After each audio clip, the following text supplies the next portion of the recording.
Hello everyone and I hope आप सब बढ़िया होंगे। तो guys finally meeting after a long time and मेरा हुलिया देख के आपको आइडिया लग गया होगा कि I was kind of busy थोड़ा सा जब से क्लासेस स्टार्ट हुई। तो इतना हेक्टिक शेड्यूल हो गया था कि वीडियो बनाने का टाइम ही नहीं मिलता था। एंड मैं ये video I think May end में डालने वाला था, बट रेगुलर मॉर्निंग से नाइट क्लासेस के चक्कर में I could not make it. हालांकि अभी भी just between the classes I am recording this video and I thought कि जब भाई ज़्यादा डिले हो जाएगा वरना 2024 बैच वालों के लिए, सॉरी 2024 जो एग्ज़ाम देंगे उनके लिए थोड़ा डिले हो जाएगा। तो आई थॉट कि थोड़ा सा एक शॉर्ट वीडियो मैं आपको बना के दे दूँ, शेयर कर दूँ, यानी कि कुछ इंपॉर्टेंट पॉइंट्स एक प्लान में आपके साथ शेयर कर दूँ so that it will be easy for you. ठीक है, अभी बस जैसे जैसे टाइम बीतेगा तो थोड़ा सा मैं और रेगुलर होने की पूरी कोशिश करूँगा। वैसे तो मेरा प्लान था कि मैं प्रॉपर एक डिजिटल बोर्ड में पीपीटी रेडी करूँ फिर बनाऊँ, फिर आई थॉट कि उसमें ना प्रोसेस डिले हो रहा था। तो मैं सीधे पॉइंट में आता हूँ, ठीक है, वरना फिर आप में से फिर बहुत से परेशान हो जाएंगे। ठीक है, देखिए कुछ की पॉइंट्स मैं आप लोगों के साथ शेयर करूँगा। एग्जैक्टली जो मेरा प्रेजेंट 24 का बैच चल रहा है ना, उसमें मैं जो चीज़ें चला रहा हूँ तो वही मैं आपके साथ प्लान शेयर करूँगा। ठीक है, अभी आप में से जिन्होंने प्रिपरेशन स्टार्ट नहीं करी है या जस्ट जिन्होंने स्टार्ट करी है, तो अभी हम कैसा अपना प्लान लेके चल सकते हैं। और इस बार का जो 23 का जो प्लान्स हुआ था उसके रिगार्डिंग भी मैं जस्ट 2-3 की पॉइंट्स आप लोगों के साथ शेयर करूँगा, यानी कि क्या अप्रोच आपको बदलनी पड़ेगी। ठीक है, एंड जैसे मैंने आप लोगों से पहले पास में प्रॉमिस भी किया था कि जो पूरा पेपर का जो एनालिसिस है वो क्वेश्चंस कहाँ से आए थे वो भी मैं लाऊंगा, do not worry about it. सीधे स्टार्ट करते हैं। देखिए आपका पेपर है मई एंड में, ठीक है, एंड लगभग हम कह सकते हैं कि 11 महीने के करीब आपके पास हैं। ठीक है, अभी अगर आप देखेंगे आपका जून ऑलमोस्ट चला गया है, तो जुलाई, अगस्त, सितंबर, अक्टूबर, नवंबर, दिसंबर, जैन, फेब, मार्च, अप्रैल, मई, तो लगभग कह सकते हैं 11 मंथ्स है आपके पास। अब एक जो हम अप्रोच फॉलो करते थे ना, ट्रेडिशनल अप्रोच, कि भाई पहले हम एग्ज़ाम को समझेंगे, फिर बेसिक्स कवर करेंगे, फिर उसके बाद हम एक एक सब्जेक्ट की स्टैंडर्ड बुक कवर करेंगे, वो अप्रोच है तो अच्छी, लेकिन वो थोड़ा सा टाइम कंज्यूमिंग है, यानी कि उसमें आपको टाइम चाहिए। आपके पास अगर 13 to 14 मंथ्स हैं तो वो अप्रोच इज़ बेनिफिशियल। बट अभी जो कि आपके पास टाइम बहुत लिमिटेड है, 11 मंथ्स तो कहने को है, क्योंकि आखिरी के 2 मंथ्स तो फिल्म्स के लिए रिवीजन के लिए रखना है, मिनिमम 2 मंथ्स। तो कहने का मतलब कि 9 months you have in which you have to complete your syllabus. ठीक है, अब ध्यान से सुनना मैं जो चीज़ें कहूँगा। ठीक है, देखिए अब टारगेट ये है कि सबसे पहले तो एग्जाम को समझना है, वो तो कोई दिक्कत नहीं है, वो तो समझना है तो समझना है, that is the priority. And बिना उसको करे आप आगे प्रोसीड नहीं कर सकते और ना ही आपको करना है। तो पहला यही है कि जो आपका सिलेबस है, सिलेबस की मैंने पीडीएफ बहुत बार अपने टेलीग्राम चैनल पे शेयर कर रखी है, डिस्क्रिप्शन पे आपको लिंक मिल जाएगा। एंड उसके बाद है कि पीवाईक्यूज़, मैं कहूँगा पीवाईक्यूज़ को सॉल्व नहीं करना है, जस्ट उनका ओवरव्यू लेना है। अब आप बोलोगे कि भाई इस साल के पेपर के बाद तो पीवाईक्यू का इंपॉर्टेंस नहीं है, ये वो, देखो ऐसा नहीं होता यार। पीवाईक्यू का इंपॉर्टेंस था, है और हमेशा रहेगा। जस्ट बिकॉज एक पेपर में आपका एकदम चीज़ें चेंज हो गई है, और ऐसा भी नहीं है कि पूरा 360 डिग्री पूरा यानी कि चेंज हो गया है, चेंजेस हुए हैं, बट ऑब्वियसली थोड़ा सा जो टफनेस थी वो ऑप्शंस की वजह से थी। तो ऑप्शंस इन फ्यूचर जरूरी नहीं कि ऐसे रहेंगे, आने वाले टाइम पे हो सकता है यूपीएससी एक नए पैटर्न के साथ आए या नए ऑप्शंस लाए। तो we have to be prepare for everything. जो हम करंटली करते आ रहे हैं वो तो करना ही करना है, साथ में अपनी अप्रोच को भी एक्सपैंड करना है। मैं बताऊंगा कैसे। अब सीधे स्टार्ट करते हैं। देखिए सबसे पहले अभी जैसे इस महीने के कुछ दिन बचे हैं, तो मैं कहूँगा कि जैसे आपका ये जून का मंथ है, सम डेज आर रिमेनिंग। इन डेज में आपने क्या करना है, पहले आप थोड़ा सा सिलेबस को डाउनलोड करो, अच्छे से मेमोराइज कर सकते हो तो that will be a good thing. And उसकी जो एनालिसिस है, की पॉइंट्स हैं, आप उनको समझ सकते हो। एग्जाम को समझना बहुत ज़रूरी है with the help of syllabus. उसके बाद जो पीवाईक्यूज़ हैं, पिछले 4-5 साल के प्रीलिम्स और मेंस के पीवाईक्यूज़ को नोट डाउन करो, या फिर देखो कीवर्ड्स को आप नोट डाउन कर सकते हो कि यार इस तरीके से क्वेश्चन आ रखे हैं, या फिर यूपीएससी ने इस तरीके से क्वेश्चन फ्रेम कर रखे हैं। Just understand the exam. यार ये चीज़ बहुत इंपॉर्टेंट है। मतलब anybody who is guiding you, अगर मैं आपको गाइड कर रहा हूँ या कोई बेस्ट इंडिया का एजुकेटर है या बेस्ट टीचर आपको गाइड कर रहा है, ऐसे पढ़ना है वैसे पढ़ना है, वो भी पीवाईक्यूज़ को देख के ही गाइड कर रहे हैं। और इस साल का जो पेपर हुआ है, तो इस साल के बाद यार nobody can guide you perfectly, ठीक है ना, परफेक्टली कोई भी गाइड नहीं कर सकता, बट एटलीस्ट जो चीज़ें, जो एक बेस है ना एग्जाम का, वो तो सेम ही रहेगा ना हमेशा, भाई यूनिवर्सल है बेस, तो उस पर हमारा फोकस है। स्टार्ट कैसे करना है, हमारी अप्रोच रहेगी सिंपल, वो रहेगी सब्जेक्ट बाय सब्जेक्ट हम आगे प्रोसीड करेंगे। ठीक है, एग्जैक्टली सेम चीज़ मैं अपने बैच में भी लेके चल रहा हूँ 2024 बैच के लिए, कि एक सब्जेक्ट को हम पकड़ेंगे, उसको अच्छे से कवर करेंगे फ्रॉम बेसिक्स, एडवांस्ड, पीवाईक्यूज़, और उस पर डीप में practice, question answers, live sessions, मतलब कि जो हमारा क्वेश्चन आंसर राउंड होता है। तो एक सब्जेक्ट को आप लोग यानी खुद से पढ़ोगे तो आप लोग को ये फोकस रखना है कि एक सब्जेक्ट को आपको अच्छे से कवर करना है, तब जाके आपको दूसरे सब्जेक्ट पे प्रोसीड करना है। ठीक है, क्योंकि जाहिर सी बात है, तो स्टार्टिंग के टाइम में you will also be covering your optional. ठीक है, ऑप्शनल भी आप कवर करोगे, साथ ही साथ करंट अफेयर्स भी आपको थोड़ा बहुत पढ़ना है, स्पेशली थोड़ा बहुत न्यूज़पेपर और वो सारी चीज़ें, और साथ में अपना आप जीएस भी कवर करोगे और वीकली बेसिस पे प्रैक्टिस रिवीजन ये सारी चीज़ें करोगे, तो that means you have to cover all lot of things, ठीक है। तो इसलिए एक दिन में 2 सब्जेक्ट्स करना इज़ नॉट फिजिबल, तो you have to give time, ठीक है। तो एक सब्जेक्ट को टाइम दो और अच्छे से उसको कवर करो। ऐसा नहीं होना चाहिए कि दिन भर में 7-8 चीज़ें कर रहे हो और 30-40 मिनट दे रहे हो और कोई भी चीज़ अच्छे से नहीं हो रही है। एक चीज़ को पकड़ो, उसको अच्छे से करना है। कंसेप्ट सिंपल सा ये है, देखो what I have done is 45 days, that's it.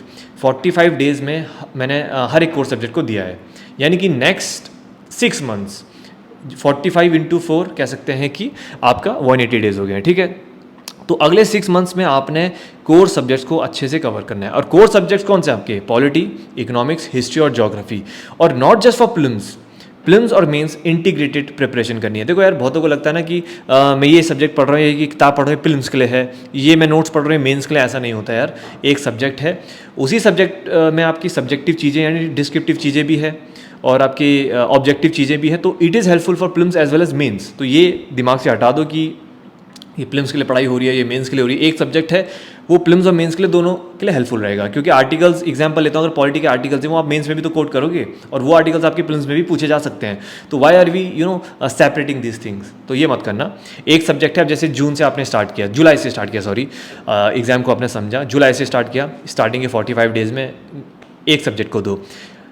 ये नहीं है कि जीएस आपने साथ में करना है। 6 मंथ्स में कोर्स सब्जेक्ट्स, साथ ही साथ दूसरा जो बड़ा टारगेट है ऑप्शनल। अभी जुलाई से अगर आप ऑप्शनल को पढ़ना स्टार्ट करते हो तो आपका एक टारगेट होना चाहिए कि दिसंबर तक मेरा ऑप्शनल कंप्लीट हो जाना चाहिए कम से कम, और एक रिवीजन हो गया तो वो और भी अच्छा। और साथ में आपने अपनी करंट अफेयर्स को रेगुलरली फॉलो करना है।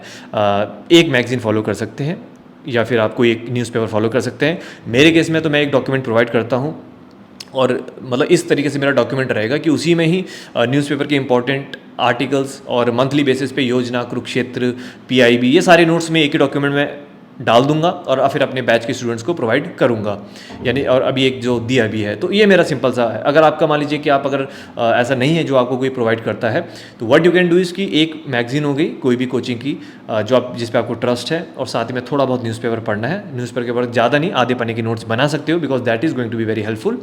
और पीआईबी को थोड़ा विजिट कर लो, इससे ज़्यादा आपको नहीं करना करंट अफेयर्स के लिए कुछ, ठीक है। तो ये आपने 3 चीज़ें करनी है बेसिकली, अपना थोड़ा करंट, स्टैटिक और ऑप्शनल नेक्स्ट 6 मंथ्स में, यानी कि दिसंबर तक आपके 4 कोर्स सब्जेक्ट्स कंप्लीट हो जाने चाहिए, ऑप्शनल भी कवर हो जाना चाहिए, और साथ में जो करंट अफेयर्स है वो तो आपको रेगुलर उसको कवर करना है।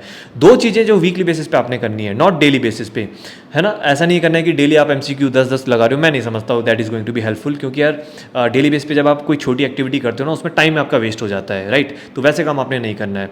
What you have to do is कि हफ्ते में 2 घंटे निकालो और उसमें ज़बरदस्त प्रैक्टिस करो अच्छे से, और वहाँ पे आपका प्रैक्टिस भी हो जाएगा। 2-3 घंटे बढ़िया से रिवीजन को निकालो और रिवीजन भी हो जाएगा, एंड दैट इज़ इट। और आधा घंटा आराम से चिल करो। सिंपल सी बात है, अपने आपको ट्रीट भी देना बहुत ज़रूरी है। तो what you should be doing की अभी आपने जैसे जुलाई से स्टार्ट हुई, अब यहाँ पे फिक्स नहीं है कि 45 डेज ही देने हैं भाई। अगर आपका पॉलिटी स्ट्रांग है, आपने पॉलिटी पास्ट में पढ़ रखा है, तो उसको 35 डेज दो। अगर बहुत ज़्यादा वीक हो तो 45 डेज से वैसे ज़्यादा मत करना, कम कर सकते हो, ज़्यादा मत करना। अब आपने कंप्लीट कर दिया, उसके बाद दूसरा सब्जेक्ट इकोनॉमिक्स, ठीक है। अब इकोनॉमिक्स उठाओ, इकोनॉमिक डेवलपमेंट स्पेशली, ठीक है, जो हमारे एग्जाम में आता है, not just economy, economic development, prelims और मेंस, ठीक है। यानी कि साथ में आपको एग्रीकल्चर का पार्ट भी पढ़ना है, साथ में जो सब्जेक्टिव चीज़ें हैं वो भी पढ़नी है, और साथ में स्कीम्स भी कवर करनी है। यहाँ पे सिर्फ और सिर्फ प्रीलिम्स के लिए नहीं, मेंस के लिए भी आपको प्रिपरेशन करनी है। और 45 days is more than sufficient. अगर आपके पास रिसोर्सेज अच्छे हैं, आपके पास प्रॉपर लेक्चर्स हैं, तो ये जो आपका ये जो सब्जेक्ट है इकोनॉमिक डेवलपमेंट, ये बहुत ही अच्छे से कवर हो जाएगा, ठीक है। इसमें ज़्यादा दिक्कत आपको होगी नहीं। पॉलिटी जब आप पढ़ोगे तो साथ में आप गवर्नेंस पढ़ सकते हो, क्योंकि अगर पॉलिटी के ये आपने पॉलिटी और कॉन्स्टिट्यूशन अच्छे से समझ लिया, गवर्नेंस में आपको ज़्यादा दिक्कत नहीं आएगी। उसमें बस थोड़ा सा 40-50 पेजेस का एक्स्ट्रा हैंड आउट लगेगा, एंड दैट इज़ डन। यानी कि साथ ही साथ जो मेंस के जो एक सब्जेक्ट्स हैं वो भी आपके कवर हो रहे हैं। उसके बाद आपने जैसे इकोनॉमिक डेवलपमेंट कवर किया, साथ में एग्रीकल्चर पोर्शन आपने कवर कर दिया। अब 2 कोर्स सब्जेक्ट्स आपके कवर हो जाएंगे इन नेक्स्ट 90 डेज। और आपको लग रहा होगा 90 डेज बहुत ज़्यादा है, ठीक है। ट्रस्ट मी, 90 डेज ज़्यादा नहीं है। अगर आप ये कह सकते हैं कि 1/4 ऑफ यूपीएससी प्रिपरेशन आपने 3 मंथ्स में कर दी अच्छे से, तो ऑब्वियसली आपकी पोजीशन काफ़ी अच्छी हो जाएगी एज़ कम्पेयर टू अदर्स।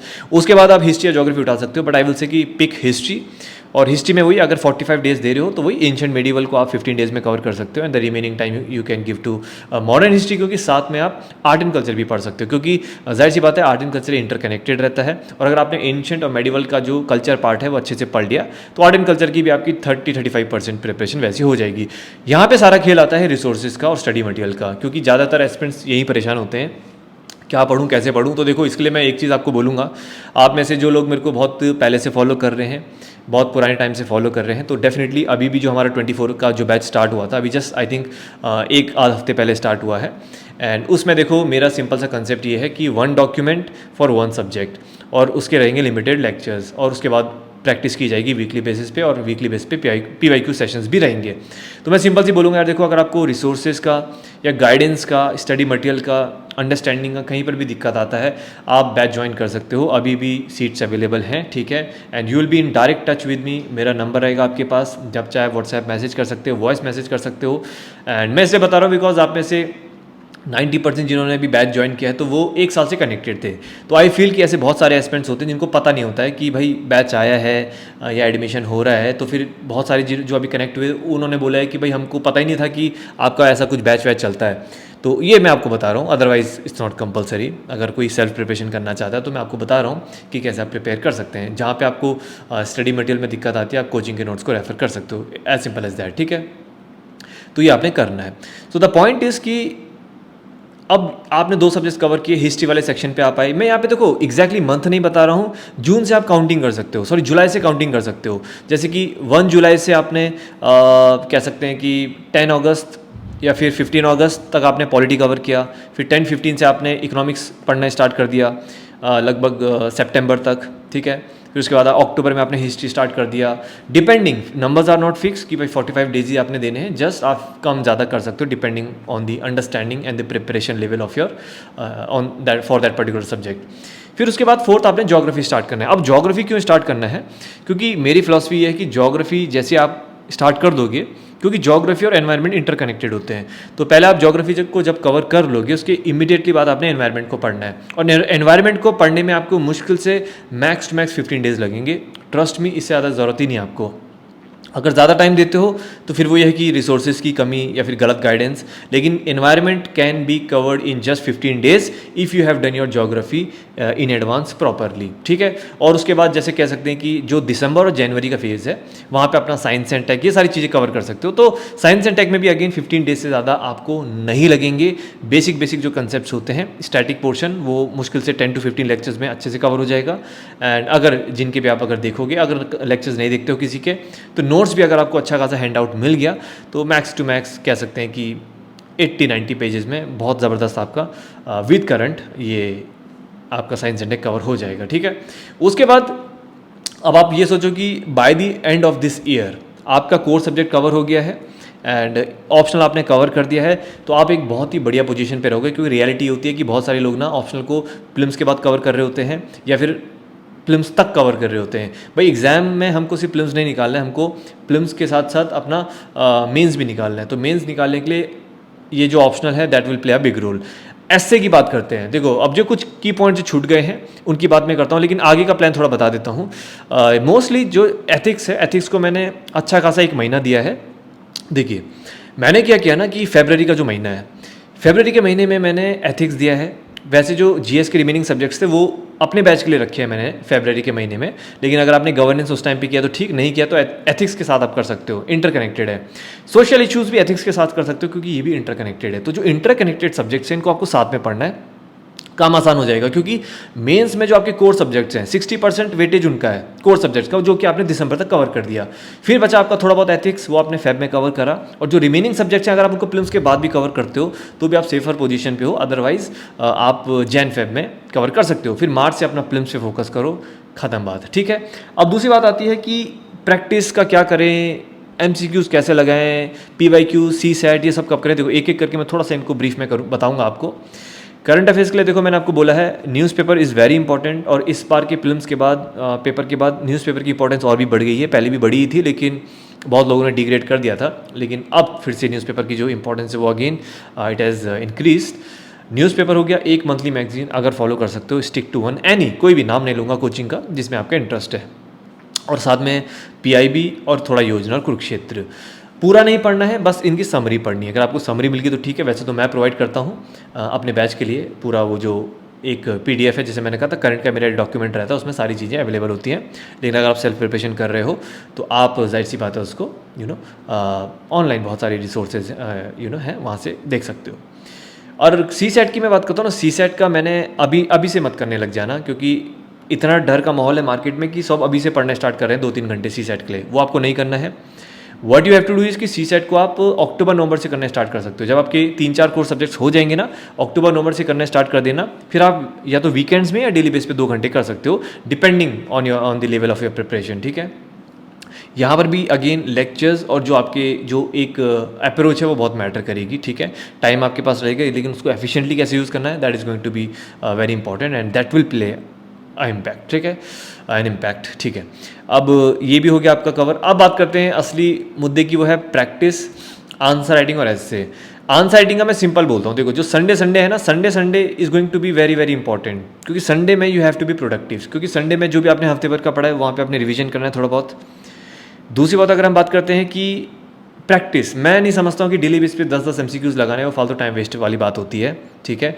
हफ्ते में भी अगर आप 100 एमसीक्यूज़ लगाओगे, 2-3 घंटे रखो, उसमें एमसीक्यूज़ लगाओ बढ़िया से 2 घंटे, and that will do the work, ठीक है। महीने के अगर आपके 400-500 एमसीक्यूज़ लग रहे हैं तो ऐसे काउंट कर लो, 11 मंथ्स है आपके पास, स्पेशली 10 मंथ्स 5000 एमसीक्यूज़, और आखिर के 2 महीने में तो और प्रैक्टिस करते हैं, 6-7 हज़ार एमसीक्यूज़ तो आप ऐसी प्रैक्टिस कर लोगे। पीवाईक्यू का भी आपने वीकली बेसिस पे एनालिसिस करना है, डेली नहीं करना है यार, डेली ज़रूरत नहीं है। एक बार स्टार्टिंग में कर लो ना अच्छे से 2-3 दिन, उसके बाद वीकली बेस पे करना। मेंस की बात करते हैं तो मेंस में भी कह सकते हैं कि जैसे अभी आप मान लीजिए एनसीईआरटीज पढ़ रहे हो, तो एनसीईआरटी के जो क्वेश्चंस हैं उनके सब्जेक्टिव क्वेश्चंस के क्वेश्चन आंसर्स लगाओ, ताकि बेस आंसर राइटिंग का आपका बेसिक से स्टार्ट हो। जब आप जैसे प्रोसीड करते जाओगे तो अपना लेवल भी बढ़ाते रहना, और धीरे धीरे करके जब आपकी नॉलेज थोड़ी एडवांस हो जाएगी तब आप आंसर राइटिंग एडवांस की कर सकते हो, ठीक है। और सी सेट का आई हैव टोल्ड यू, ऐसे हफ्ते में एक बार, अभी नहीं कम से कम 3-4 महीने के बाद हफ्ते में 2 ऐसे पिक करो। पीवाईक्यू उठाओ, कुछ नहीं उठाना, पीवाईक्यू की बुक उठाओ, प्रीवियस ईयर क्वेश्चंस की 2 ऐसे पिक करो, उनको लगाने की कोशिश करो, उस पर ब्रेनस्टॉर्मिंग करो, कैसे इसका स्ट्रक्चर बनना है। स्ट्रक्चरिंग पे आपको फोकस करना है, डायमेंशंस पे फोकस करना है। आंसर राइटिंग की अगर मैं आपको टिप्स दूँ, 2 चीज़, स्ट्रक्चरिंग एंड डायमेंशन।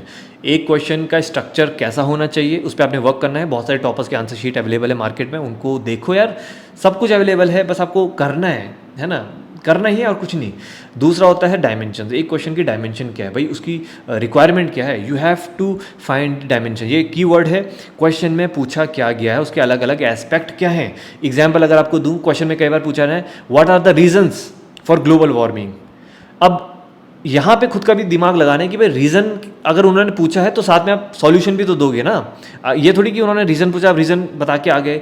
एग्जाम में you have to give the solutions, you have to give the suggestions. वहाँ पे आपको अपने ओपिनियंस भी देने पड़ सकते हैं वे फॉरवर्ड करके, ठीक है, कि आगे ऐसा हो सकता है, ऐसा सुझाव है मेरी तरफ से, that will have an impact on your answers. तो ये चीज़ें होती हैं, सेल्फ एफर्ट से आप बहुत कुछ कर सकते हो, ठीक है। मार्केट में चीज़ों को इस तरीके से पोर्ट्रे किया जा सकता है कि भाई बिना कोचिंग के, बिना मेंटरशिप के आप कर नहीं सकते। भाई मेरा भी बैच होता है, मेरे बैच को लॉन्च हुए 2 महीने हो गए हैं। क्लासेस हालांकि अभी 15 से स्टार्ट हुई हैं। मैंने 2-3 बार बताया कि भाई मेरा बैच आ गया, जिसको ज्वाइन करना है कर लो। अब बहुत से लोग यार डेली ढिंढोरा पीट रहे हैं कि बैच आ गया है, बैच आ गया है, ऐसा वैसा, वो सब मार्केट में हवा है कि भाई हमने ऐसा दिया है, वो कुछ नहीं है यार। देखो ठीक है, आपकी मेहनत है, सेल्फ स्टडी करके एग्ज़ाम को समझ के you can clear the exam. मैं क्लियर कर बोल रहा हूँ, ओपनली बोल रहा हूँ। अगर कोई ऐसा बोलता है कि नहीं गलत बोला, आप बता सकते हो। इस एग्ज़ाम को जिसने समझ लिया, that person can clear the exam. जो आपको गाइड कर रहा है, द थिंग इज़ कि उसने एग्ज़ाम को समझा है थोड़ा अच्छे से, इसलिए वो आपको अच्छे से गाइड कर रहे हैं, दैट्स इट, ठीक है। तो अगर आप भी एग्ज़ाम को समझ लोगे तो आपको भी ज़्यादा रिक्वायरमेंट नहीं होगी, और गाइडेंस की ज़रूरत पड़ती है तो डेफिनेटली वो आप टाइम टू टाइम इंटरनेट से दे सकते हो, ठीक है।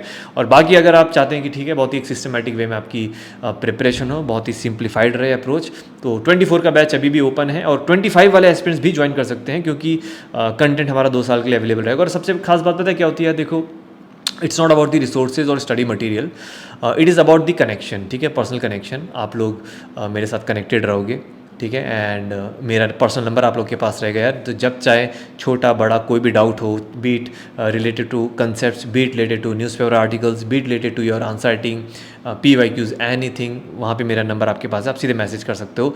आई डोंट थिंक सो पूरे इंडिया में ऐसा भी कोई इंसान होगा जो अपना पर्सनल नंबर देता है, बट मेरा आपके पास रहेगा and you can contact me any time. So I think if you are really dedicated, hard working, बस आपको बस थोड़ी गाइडेंस की कमी है या फिर थोड़ा सा वो मोटिवेशन की कमी है, वो पुश चाहिए आपको, मैं दूंगा आपको अच्छे से पुश, ठीक है। And that's all I can say, ठीक है। सो आई होप मैंने काफ़ी सारी चीज़ें क्लियर करी होंगी। I am so sorry, time बहुत कम था। जस्ट मेरे को ये था कि एक प्लान मैं आप लोगों के साथ शेयर कर दूँ, कुछ आइडियाज़ शेयर कर दूँ, एंड तो I think that will serve the purpose. आने वाले टाइम पे और मैं वीडियोज़ लाऊंगा। अभी आप मेरा होलिया ही देख के समझ सकते हो कि थोड़ा सा schedule is little bit hectic, है ना। मॉर्निंग से नाइट तक क्लासेस होती हैं, उसके बाद 5, मैंने कहा ना पर्सनल नंबर मैं स्टूडेंट्स को देता हूँ, तो 5-6 घंटे मेरे को व्हाट्सएप में क्वेरी सॉल्व करते करते डेली 5-6 घंटे लग जाते हैं। फिर इस चक्कर में मैं वीडियो नहीं बना पाता हूँ, और मैं ऐसे टाइम पास करके वीडियो नहीं बनाना चाहता, बिकॉज आई वांट कि यार जो वीडियो मैं डालूँ आप लोग में से बहुत से इतने दिल से देखते हैं, सीरियसली देखते हैं, तो I don't want to waste anybody's time, है ना। तो मेरा होता है कि अब मैं वीडियो डालूंगा तो अच्छा ही डालूंगा, I don't want to waste anybody's time. और यहाँ तक जिसने देखा है तो thank you so much, because बहुत कम होते जो एंड तक वीडियो देखते हैं। एंड अगर किसी ने देखा है तो प्लीज़ कमेंट करके जरूर बताइएगा, ठीक है, या फिर एक हार्ट का सिंबल दे दीजिए, मैं समझ जाऊंगा कि आपने वीडियो देखा है। And that means a lot to me, ठीक है। So that's all from my side. तो जिसने वीडियो पूरा देखा है तो प्लीज़ हार्ट का सिंबल जरूर दीजिएगा, ठीक है। एंड बाकी 24 बैच के रिलेटेड नंबर मैं वीडियो में भी मेंशन कर दूंगा, एंड डिस्क्रिप्शन पे भी मैं नंबर मेंशन कर दूंगा, आप व्हाट्सएप कर सकते हैं। टीम आपको रिप्लाई करके कॉल करेगी, और फिर आप टीम से अपनी सारी क्वेरीज डाउट्स को क्लियर कर सकते हैं। एंड उसके बाद once you join the batch you can directly get connected with me. Thank you so much and all the very best and have a good day and see you.